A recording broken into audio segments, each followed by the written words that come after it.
Hello friends, good morning. এসে গেছি একটা ছোট্ট মিনি ব্লগ নিয়ে। তো এখন তো বেশ ভালোই ঠান্ডা ঠান্ডা পড়ে গেছে। তো এখন আমার স্নান হয়ে গেছে, পুজোও হয়ে গেছে, বড়বাবু বেরিয়ে গেছে, এইমাত্র বেরোলো। তো এখন বাজে 10টা 20। তো এখন চুপ করে ওপরে বসে আছি। তো মামুনিরা এসছে দক্ষিণ ভারত থেকে, অনেক দিনই হলো। তো কী কী নিয়ে এসছে তোমাদের সঙ্গে শেয়ার করা হয়নি। তো চলো আজকে ওগুলোই তোমাদের সঙ্গে একটু শেয়ার করে নিই। দেখতে থাকো কী কী নিয়ে এসেছে।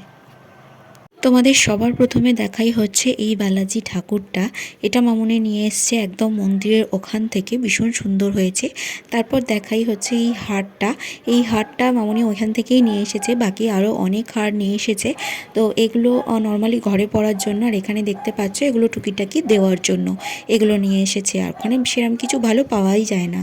তো যাই হোক, এইখানে পুরী থেকে গিয়েছিল, পুরী থেকে এই ডিশগুলো নিয়ে এসেছে। তারপর ওখান থেকে এই ছোটো ছোটো পটের ঠাকুরগুলো নিয়ে এসছে, যেগুলো ভীষণ সুন্দর দেখতে হয়েছে। তো তারপরে আবার দেওয়ার জন্য অনেকগুলোই আনতে হয়, একে ওকে তাকে দেওয়ার থাকে। তো বুঝতেই পারছো রিলেটিভের ব্যাপার। তারপরে নিয়ে এসেছে বেশ সুন্দর একটা কুনকে, এই যে দেখালাম। তারপরে এখানে নিয়ে এসেছে গাড়ির বোনেটে লাগানোর একটা স্ট্যান্ড, এরকম বালাজির ছবি দেওয়া, মানে স্ট্যান্ড করা, খুব সুন্দর দেখতে। কিন্তু ওর গাড়িরটা মানে বাইকেরটা পাওয়া যায়নি। যাই হোক, এই যে কুনকের কথা বললাম, দেখো কুনকেগুলো ভীষণ পছন্দ হয়েছে আমার, কি প্রিটি দেখতে লাগছে, খুব সুন্দর হয়েছে। তারপরে এই যে এই জিনিসটা দেখতে পাচ্ছ, এটা হচ্ছে সেই মানে ম্যাগনেট দেওয়া, যেটা আলমারির মধ্যে এরকম লাগানো যায়। দেখো আমার আলমারিতে আমি লাগিয়ে দিয়েছি। এই